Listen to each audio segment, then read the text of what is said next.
کہ قربانی نہ جانوروں کو نسل کشی کرنے کے لیے ہے، نہ صرف گوشت اس کا مقصد ہے، نہ اس سے کاروبار کرنا مقصود ہے. جیسے آج کل جو ہی ماہ ذی الحج کا آغاز ہوتا ہے تو کچھ ملحدین کی طرف سے ایسے اعتراضات بھی پائے جاتے ہیں کہ دیکھیں قربانی کرنے سے ایک جانوروں کی نسل کشی ہو رہی ہے، اتنے جانور ایک دن کے اندر ذبح ہو رہے ہیں. یہ بھی کہا جاتا ہے بھائی جانور ذبح کرنے سے اللہ کی بارگاہ میں صدقات و خیرات کیا جائے، کوئی فضائی کام کر دیا جائے، نقد مال دے کر کسی کی کیا کی جائے، مدد کی جائے. تو اس حوالے سے میں آپ احباب کے گوش گزار یہ کرنا چاہوں گا کہ کس طریقے سے وہ مبارک عمل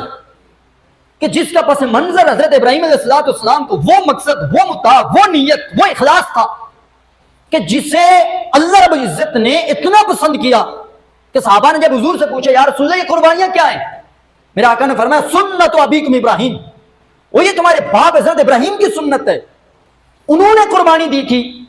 اپنے لخت جگر نور نظر کو اپنے رب کی بارگاہ میں قربان کرایا تھا، اور قربان بظاہر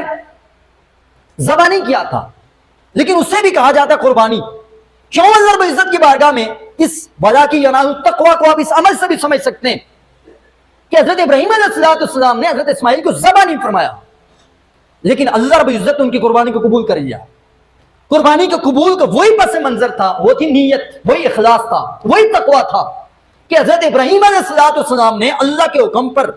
اپنے لخت جگر نور نظر کو قربان کرنے کا جو مصمم ارادہ فرمایا تھا، اللہ رب العزت نے ان کی اس ادا کو اتنا پسند فرمایا ہے. صبح قیامت تک حضور کا کلمہ پڑھنے والا جو بھی صاحب نصاب مسلمان ہوگا وہ آج بھی سنت کو پورا کرتا رہے گا، وہ کل تک پورا کرتا رہے گا. تو اللہ رب العزت کی بارگاہ میں ان کے اس عمل کو اس طرح سے اعتراض کرنا، اور ساتھ میں سمجھتا ہوں ہمارے مسلمان احباب بھی بہت سارے سوچتے ہیں کون جانور خریدے گا، کون قربانی کرے گا، کون قصاب کو بلائے گا، کچھ پیسے دے دیجیے. قربانی والے دن اللہ رب العزت کے نزدیک اس مال سے زیادہ کوئی محبوب مال نہیں ہے کہ جو بندہ قربانی کے جانور میں خرچ کرتا ہے، اس لیے خرچ کرتا ہے اس جانور کو قربانی والے دن اللہ کی بارگاہ میں قربان کرے. دوسرے موقع پر میرے آقا نے فرمایا ما عمل ابن آدم، ابن آدم کا کوئی بھی عمل قربانی والے دن اللہ کی بارگاہ میں اتنا محبوب نہیں ہے جتنا اللہ رب العزت کو حضرت ابراہیم علیہ السلام کی سنت پر عمل کرتے ہوئے قربانی کرنا رب کو زیادہ پسند ہے. اب جو عمل رب کو پسند، جو عمل مصطفیٰ کریم علیہ السلام کو پسند، حضرت ابن عمر فرماتے ہیں اقام رسول اللہ صلی اللہ علیہ وسلم بالمدینہ 10 سنین، کہ مصطفیٰ کریم علیہ السلام 10 سال تک مدینہ میں مقیم رہے. میرا آقا کریم یضحی کل سنۃ، ہر سال ذی الحج میں 10 ذی الحجہ کو میرے کملی والے آقا قربانی فرمایا کرتے. یہ کملی والے آقا کا محبوب عمل، اور اس کو کیا کسی متبادل طریقے سے بدلا جا سکتا ہے؟ ہرگز نہیں. اور یہ جو ایک بات کہی جاتی ہے کہ نسل کشی کی جاتی ہے جانوروں کی، سوچ دیکھیں ہر روز لاکھوں کی تعداد میں چکن برگر روز کھانے کے لیے مرغیاں ذبح ہوتی ہیں.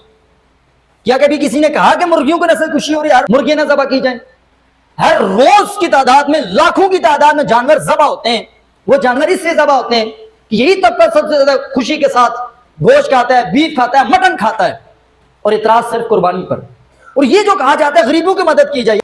اس قربانی کے فلسفے میں ایک جو بندر جانور پالتا ہے اس کو فروخت کرتا ہے، یہ بھی ایک ٹریڈ اور کاروبار ہوتا ہے. پھر اس کو خریدنے والا خریدتا ہے، قصاب کتنا کماتے ہیں، جو چارے والے ہوتے ہیں وہ کتنا کماتے ہیں، پھر چھریوں کا کتنا کاروبار ہوتا ہے، یہ رسیوں کا کتنا کاروبار ہوتا ہے. اور سب سے بڑا فلاحی کام، لاکھوں کروڑوں اربوں کی تعداد میں جو کھاد اور چمڑے کی صورت میں یہ فلاحی کام ہوتے ہیں، کہیں اسپتالوں میں جاتے ہیں، کہیں ایڈی سینٹر میں جاتے ہیں، کہیں مدارس میں جاتے ہیں، اور فلاحی کاموں کے اندر یہ کام کیے جاتے ہیں. یہ ایک قربانی ایسا عمل ہے لوگوں جس کے اندر غریب جو کئی سال سے جانور پال کے اس نیت امید سے میں اپنے بچیوں کی شادیاں کراؤں گا، میں کچھ بناؤں گا، کچھ کروں گا، یہ قربانی کا ایک عمل اس غریب کی مراد بھی پوری کرتا ہے. پھر قصاب کی صورت میں کتنے گھروں کا چولہا جلتا ہے، گاڑیوں کی صورت میں جو جانور ایک مقام سے دوسرے مقام پر جاتے ہیں، کتنا لاکھوں کروڑوں کی تعداد میں یہ کاروبار بھی ہوتے ہیں. اس لیے حضرات یہ صرف اور صرف مسلمانوں کے اس عمل کو، اور اس کے پیچھے بھی ایک ہمارے جن لوگوں کے نا گائے اور بیل کو ماتا کا درجہ دیتے ہیں، یہ بھی ان کے ایک سوچ و نظریہ پیچھے پایا جاتا ہے اور کچھ لوگوں کو باقاعدہ طور پر اس پر ٹرین کر کے مسلمانوں کو قربانی سے دور کیا جاتا ہے. اور یہ قربانی وہ عمل ہے جسے مصطفیٰ کریم علیہ السلام نے فرمایا من وجد ساعتن، جس بندے کو قربانی کی استطاعت ہو، جو بندہ صاحب نصاب ہو، جو بندہ صاحب حیثیت ہو، میرے آقا نے فرمایا فلم یضحی، صاحب حیثیت ہونے کے بعد، صاحب استطاعت ہونے کے بعد جو قربانی نہیں کرتا ہے، ولا یقربن مصلانا، میرے آقا نے فرمایا وہ ہماری عیدگاہ کی طرف نہ آئے، وہ ہماری مسجد میں نہ آئے، وہ ہمارے اس مقام پر نہ آئے جس مقام پر ہم عید ادا کرتے ہیں. اس لیے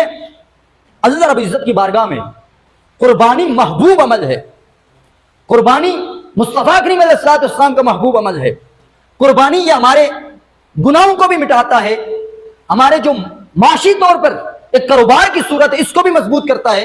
اور قربانی فلاحی طور پر بھی ہمارے بہت سارے مدارس، بہت سارے ایسے فلاحی ادارے ایسے ہیں جن کو لاکھوں کی صورت میں، کروڑوں کی صورت میں قربانی کے موقع پر ان کی مدد ہوتی ہے. اگر ہم اس فلسفے کو دیکھیں کہ ہر طرح سے باعث خیر ہے، باعث نفع ہے، باعث برکت ہے. اور آپ اندازہ لگائیں 1500 سالوں سے کہ لاکھوں کی صورت میں جانور صرف حرم میں ذبح ہوتے ہیں حاجیوں کے، پوری دنیا میں لاکھوں کی صورت میں جانور ذبح ہوتے ہیں. اللہ رب العزت جو اپنے ان جانوروں ایک مخلوق پر رحم کرنے والی ذات ہے، ہمیں امت کو تعلیم دی حضور علیہ السلام نے کہ تم جانور کو ذبح کرو، ان کے سامنے چھری بھی تیز نہ کرو. تو وہ مالک کریم، وہ مصطفیٰ کریم علیہ السلام کے ساتھ اپنی امت کو یہ تعلیم دیں گے کہ معاذ اللہ کسی جانوروں کی یا کسی مخصوص ان جانوروں کی نسل کشی کریں، کہ ہرگز غلط تعویل ہے، غلط فلسفہ ہے، صرف یہ آپ کے ذہن کو خراب کرنے کے لیے اس طرح کے ہیلے اور حربے استعمال کیے جاتے ہیں.